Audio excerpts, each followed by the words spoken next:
Okay, I'd like to ask Rabbi Reichman, Rosh Hashiva, to say the first kapitel Tehillim.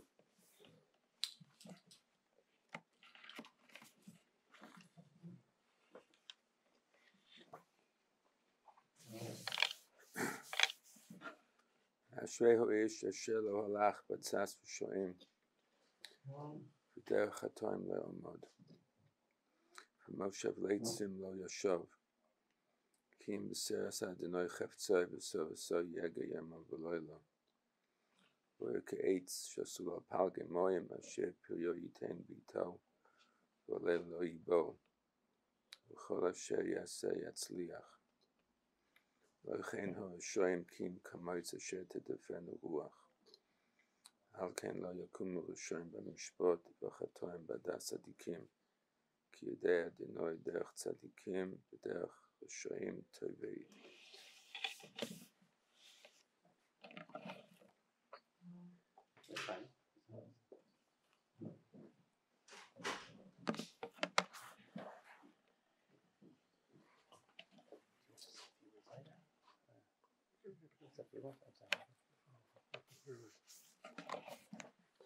מזמור לדוד, אדוני מי יגור באוהליך, מי ישכון בהר קודשך, הולך תמים ופעול צדק ודובר אמת בלבבו, לא רגל על לשונו, לא עשה לרעהו רעה, וחרפה לא נשא על קרובו. תבזה בעיניו נמנוס, וסירי אדוני יכבד, תשמע לרע ולא ימיר, כספו לא נשא בנשך, ושוחד על נקי לא לקח, עושה אלה לא ימות לעולם.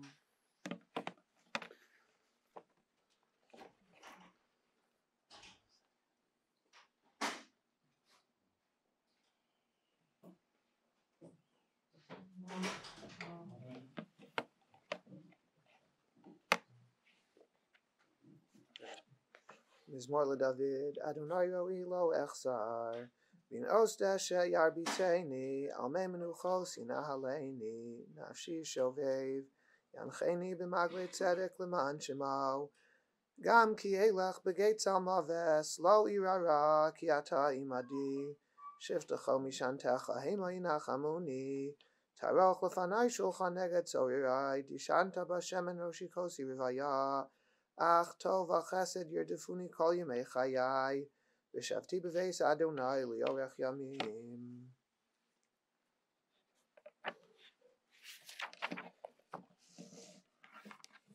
We're here today to hear words of memories, history of a lifetime of someone who brought so much to our community, to our yeshiva. I ask Rabbi Rapp to begin with words of history.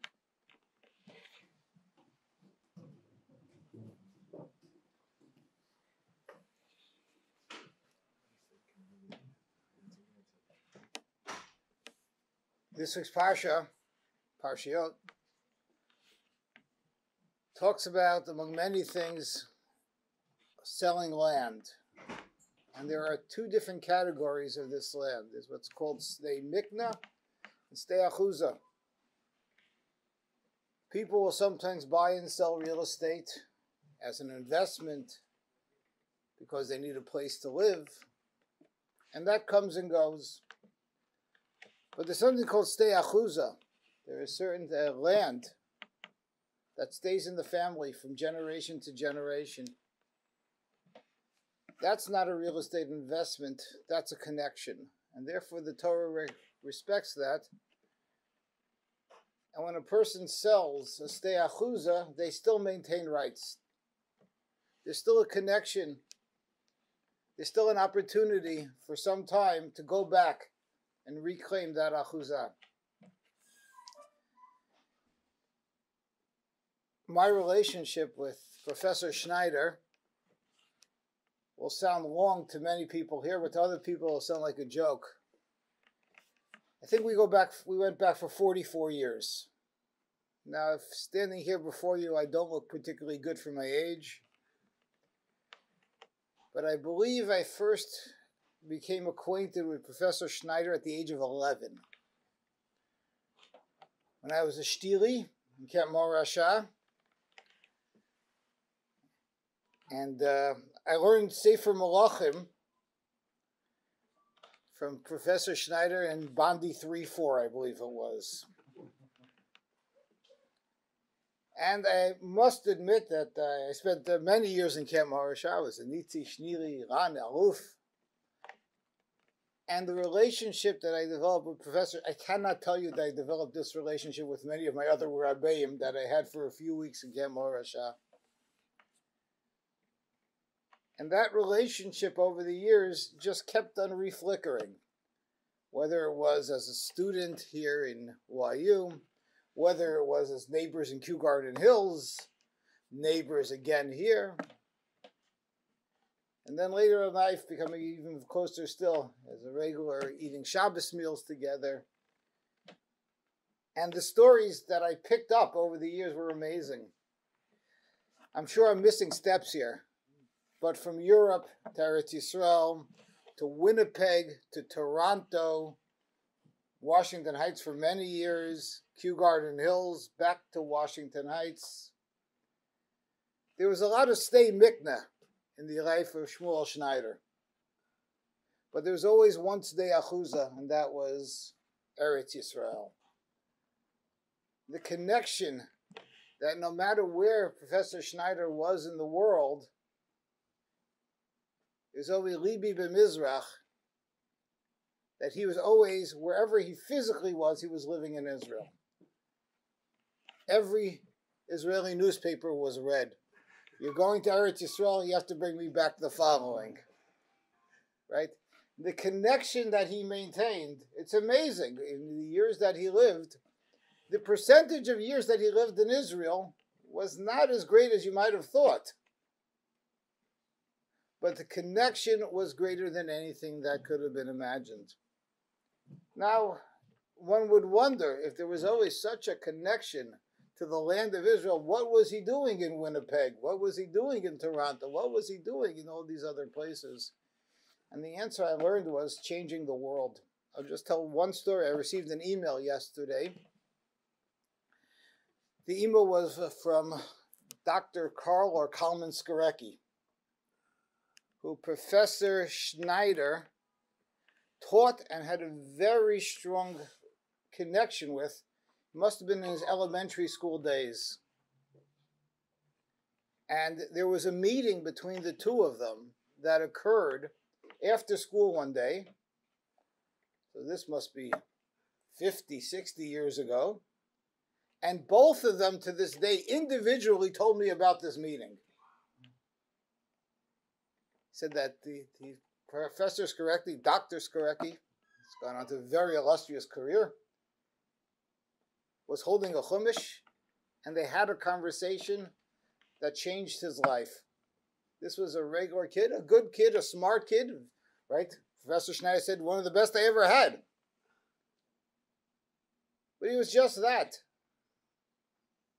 And Professor Schneider, in this conversation, which I'll tell you, I do not know what the conversation was. They both told me, that conversation. Professor Skorecki went on to become a nephrologist, moved to Eretz Yisrael, became head of the department in Technion, eventually became the dean of the medical school at Bar Ilan, and he was the one who discovered the Cohen gene, and those in the base know, much more importantly, the Jewish gene. Two very important finds, because Professor Skorecki was able to somehow, and again, he tells me, they both told me this one conversation, someplace in Canada, many years ago, created an unbelievably important person. That's the one case I know, and I'm sure there are many, many others. So therefore, I've lost a mentor, I've lost a friend, so many of us have.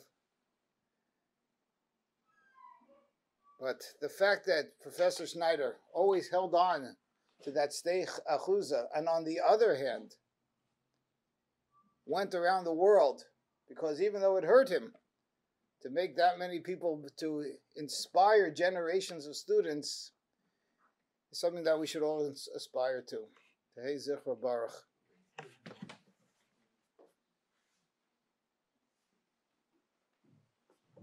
That's Meir Goldwicht.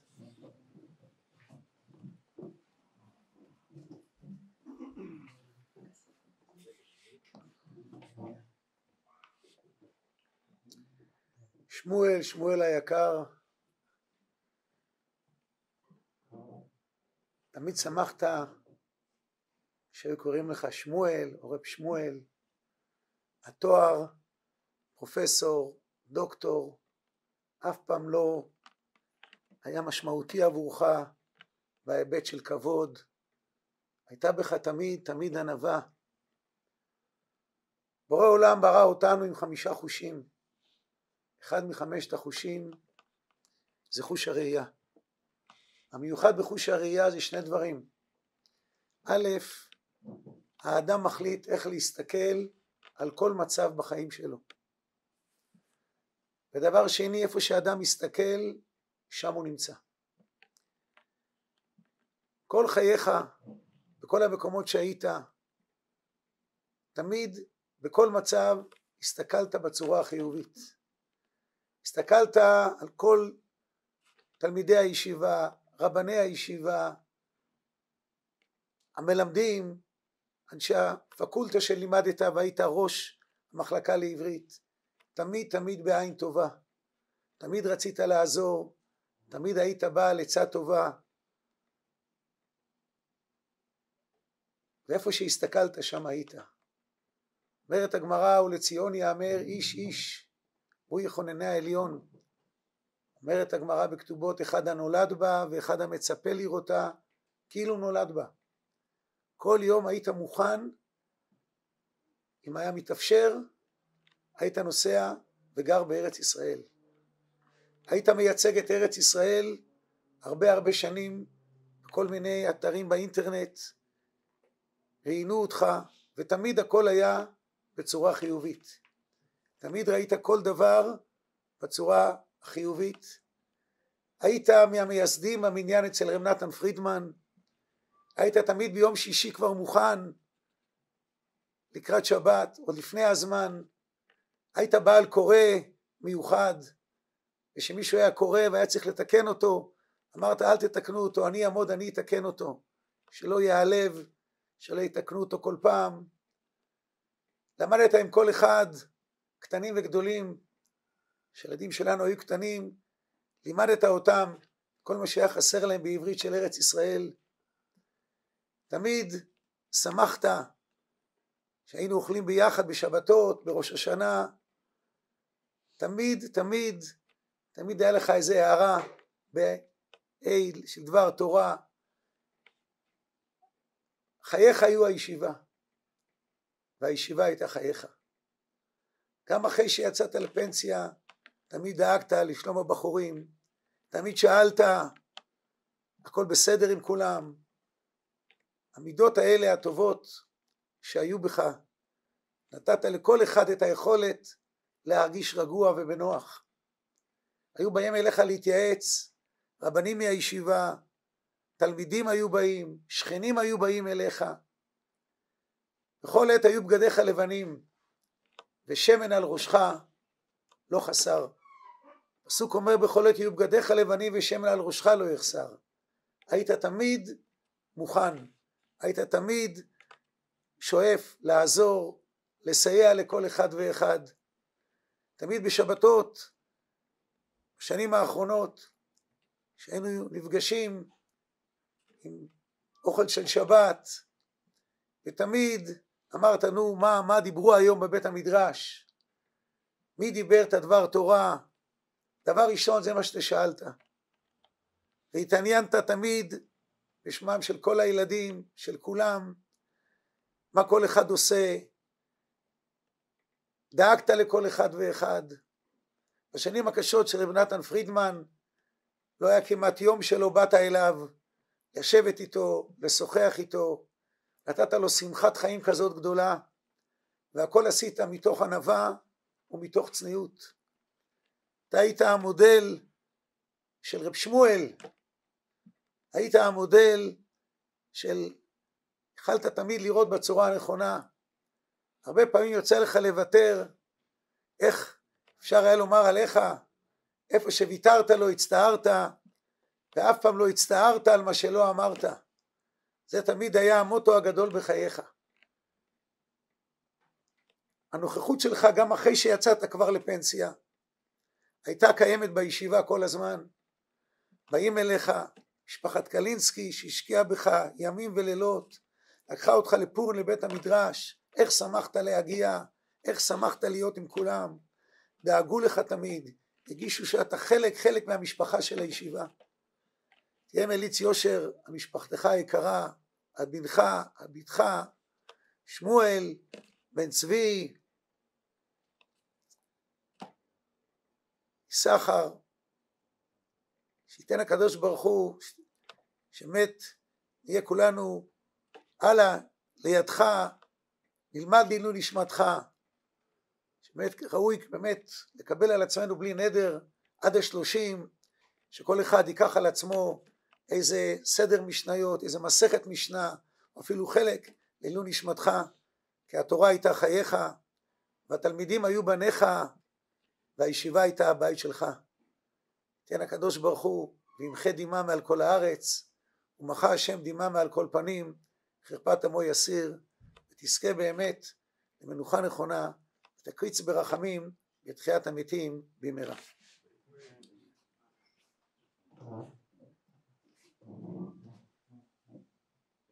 Another neighbor, Rabbi Simon, say a few words.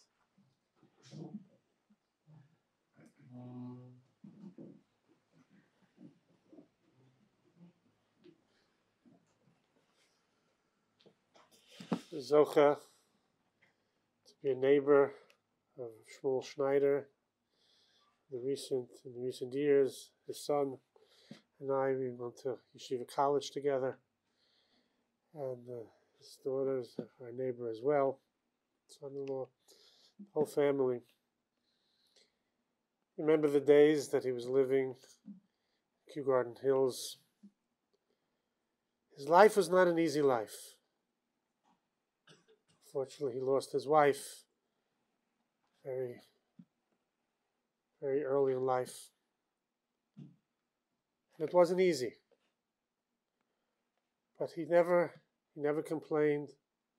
As the Torah speaks about Tmura in Parshas Bechukosai. You want to change Ra B'Tov, Tov B'Ra. His attitude was Lo Yachlifenu. You know, this is what HaKadosh Baruch Hu gave me. Lo Yachlifenu v'lo yomi Ra B'Tov, Tov B'Ra. There's no Ra B'Tov. This is what HaKadosh Baruch Hu gave me. And this is my chelek.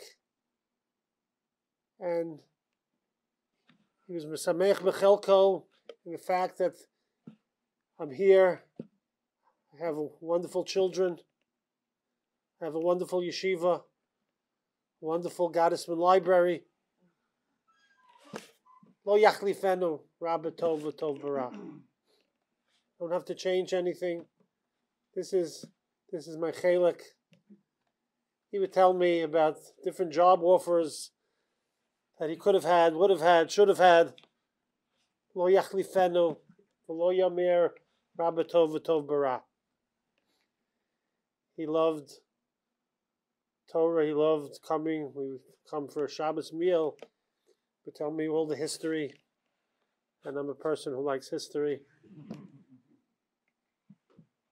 Lo yachlifenu Ra B'Tov v'Tov B'Ra. And I always would write a sefer. I would give it to him because I know he could read it from cover to cover. B'Lashon HaKodesh. When we come home from shul on Friday night, Rebbe Kalinsky would always be speaking from the window, and I'd always have a chance to say hello again. What else do you want in life? You have wonderful neighbors, wonderful yeshiva, wonderful talmidim. He had many yisurim.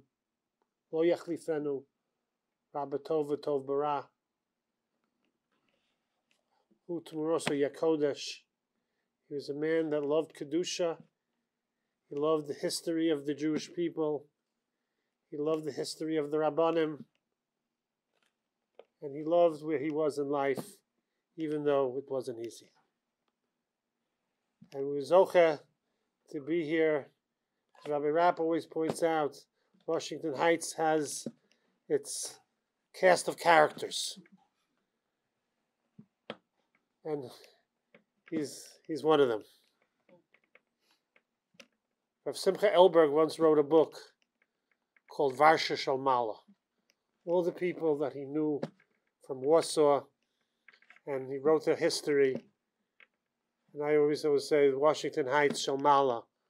All the interesting people that lived here in the neighborhood, and he was definitely one of them. He was Ahuv Lakol. He was a man that when you saw him, he lifted you up. And we're just so fortunate to be part of that history and be part of his life. Yehi Zichro Baruch.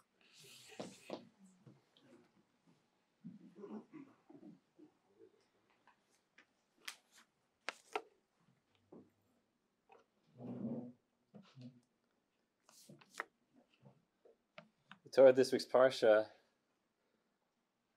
talks about the Tochacha, the tough times during Jewish history, what happens when things don't go well, and it's followed by the Parsha of Erechin, the Parsha of how much of value each person has that they bring. And the Hasidic masters, and Dr. Schneider definitely loved to hear from the Hasidic masters, they say that the connection between the two is as follows, that if a person is able to make his way through the Tochacha, through the tough times, the difficult years, and they come out as a ma'amin, as a believer, as one continuing to pass on all those lessons, to continue to thrive, then they have erech, then they have value, then they have what to stand for.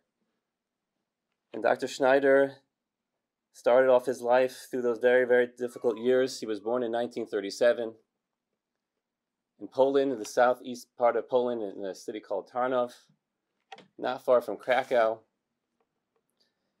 And that was one of those cities that turned into a ghetto in 1939. There were 25,000 Jews. Basically, most of the city was taken to concentration camps. And he didn't like to talk about that period of his life too much. He was a very tzanua person. Even everything that we've heard today is just a glimpse, a little bit of the knowledge that we have. There's so much that he had that we didn't know, the special Jew. And then after that, he settled in Israel, just giving a little bit of a historical background. And for those who do not know him so well, he settled in Israel, somehow escaping death many, many different times. In 1949, he was there till 1965. 1965 till 1970, he was in Canada, as was shared. And then he settled in the New York area. 1970 till about 2018, I think maybe 2019 was when he officially retired as an associate professor of Hebrew here at Yeshiva. Every one of those stops along the way, he made close friends, close students, close acquaintances. Professionally, he has his degree from Hebrew University, where he graduated in 1963, I should say, with a BA. He actually went on, this is actually fascinating, he went on for his master's at Hebrew U in Hebrew literature. He almost finished, he finished all the coursework, but he wasn't able to complete the master's because he moved to Canada in 1970. In 1972, he picked up his studies over here at Revel, and his master's is from Revel, and his PhD is from Revel. His thesis for both his master's and his PhD were on the writings of Yosef Chaim Brenner. Anyone who took his classes, that was definitely someone who he quoted very often. And Yosef Chaim Brenner was a Russian literature author who also pioneered modern Hebrew literature. Those were his roots. That's what he studied. That's what he spent his time understanding, and that's what he shared with us. And to show the Jewish heritage and how the roots of the literature were really built upon Ma'amarei Chazal and Psukim, that's what he enjoyed doing. As was mentioned before, he lived and he breathed yeshiva. Whenever you would say hello to him, at least when I would say hello to him, because I guess he tried to get out as much from me as he could. So what's new in yeshiva? That's the most important. What's new in yeshiva? What's happening? He needed to be in the know. Mamish his whole life till very, very recently. He wanted to know what was going on, what's new, what's happening, who's coming in, who's coming out, how many talmidim are there, as if he was living, breathing everything that was going on. Not only did he teach Hebrew, that's what he was known for, Hebrew and Hebrew literature. He also taught Tanakh. He taught other areas of Jewish studies, especially when he was in Canada. And not only did he teach at Yeshiva University, Yeshiva College, he taught in Lehman College, in Brooklyn College. He was Hunter College. He was around. He had very many different places where he taught. He loved his colleagues and his students. And he was here in Yeshiva. He wasn't just a faculty member. He was a very involved faculty member. If you look at his CV, I have copies over here. He was on like every single committee. He was involved with the hiring of professors, the Middle States assessments, everything to do. A very, very involved faculty member. Because he lived and breathed. There's different types of faculty members. The faculty members would come in 2 days a week, and then they go home. They do their own thing. Yeshiva, anything he could do to help is what he wanted to do. And of course, Professor of the Year Award was awarded to him at least once. But I wouldn't be surprised if it was more than that. What was also fascinating was to play Jewish geography with Professor Schneider. He might be there for a very, very long time. My wife said he was the king of Jewish geography. He knew everybody. Mamish, everybody. You would ask him somebody's name, and he'd say, "Oh, I taught this one, and I taught his uncle, and I knew here, and he's from this city, and I know this one and that one." Literally, any name you would say to him, he would know the person, where their family was from, where the roots from, where they were in Europe. He was the king of Jewish geography because he loved people. He loved people. He loved history. He loved the Jewish people, and he could play that game all day long. He could just walk by, mention a name, and then he would go. I took his classes in the end of the 90s. I took Hebrew literature with him, and again, it was so enjoyable because he was always used the springboard. He would challenge, especially the yeshiva guys in the class. Did they know the psukim? Did they know the background? He would catch them. I remember one thing that came to mind. We were doing one of the grammar exercises. He said, Yad Ber. Where does Yad Ber come up in davening? Where does Yad Ber come up? Yeah, so hopefully people know. But he would. That's how he would teach, and he would catch us when we didn't know. And he said, "Don't you know this? How come you don't know this pasuk? How come you don't know this chazal?" You would think you're coming into a Hebrew professor's class, but you're really getting a lesson in everything that was important to us. As was mentioned, his life wasn't a fairy tale. Starting from his years in running away from the Nazis. But whenever you asked him, "How you doing?" Baruch Hashem. That's what he would say. And if it wasn't a great day, he would say, Baruch Hashem. It's better than running from the Nazis. It's always better. Everything had a glimmer of hope, a positive attitude, very upbeat. In Ish Eshkolot, Mamish, not just Jewish geography, anything related to Yadus. You could talk to him about it, and he'd have what to say. He had a source. He knew this. He knew that.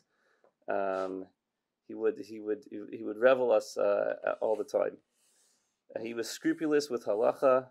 He always wanted to do the right thing, always asking questions, and he was a moker rabbanon. That's why the people who spoke were the rabbis here. He was mechabed them. He cared for them. He cherished them. We learned from him so much more than he realized that he shared with us. And davening was a big part of his day. He loved to daven. It was so important to him. It wasn't just part of his routine. It's with his siddur, with his tehillim. He was a really, really special yid. We want to thank the family at Sivya for all of her support, for all the care, making him comfortable, giving him what he needed. May this holy neshama. We don't have so many people with numbers, survivors to cherish, to learn from, to glean from, whose neshama was on fire, brimming with Avas Yisrael, loving every single person, every single Jew. Maybe a Melis Yosher for his family, for the yeshiva, and for all of Klal Yisrael. Bilamos and Netzach and Hashem King Dima Mikol Alkopan. Yes, we're willing to say the Kamalei. Shmuel and Sion.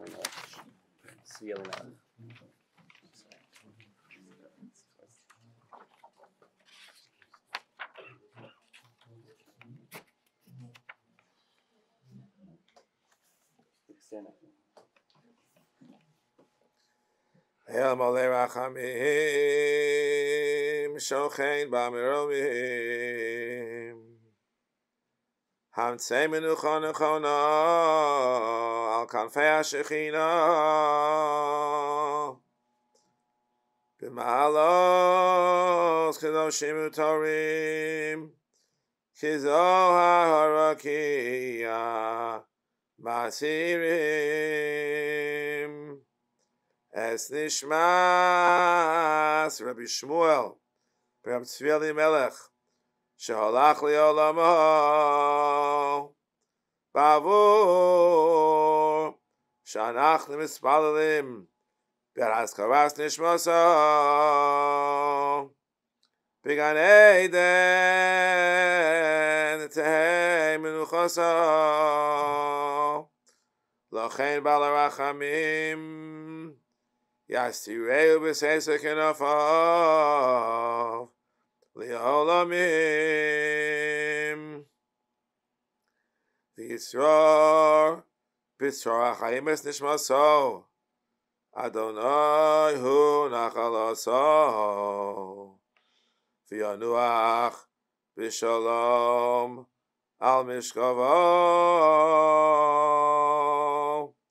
V'Nomar Amen.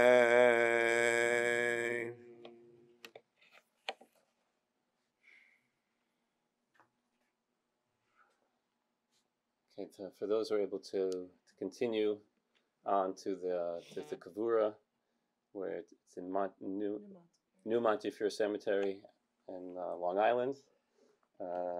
Put it in your phone if you're able to get there.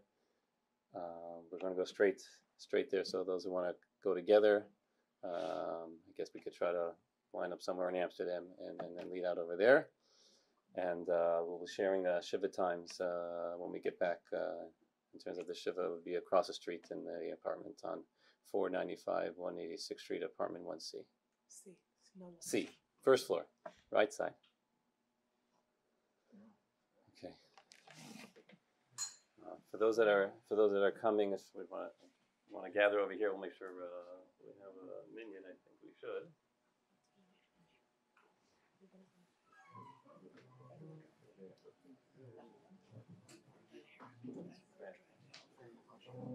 Yeah, so we're going to be in the lava, the Aron. That's a good point. We're going to, if those want to be on, we're not going to the cemetery. The mason's right outside in the corner. If you want to line up behind.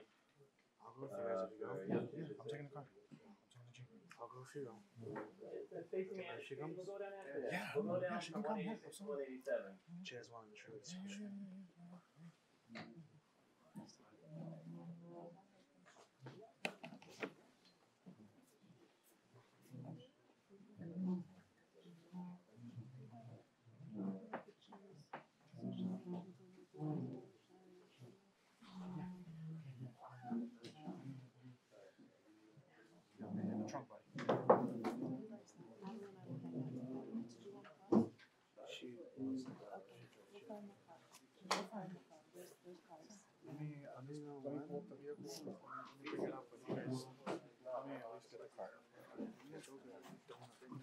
I don't know. Let's find out.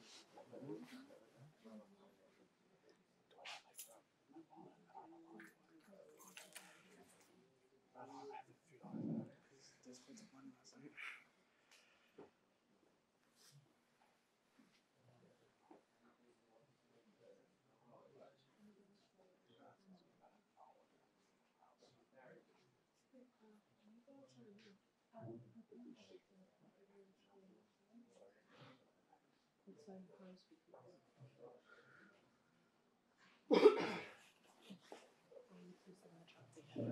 romantically.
We're gonna walk to 26.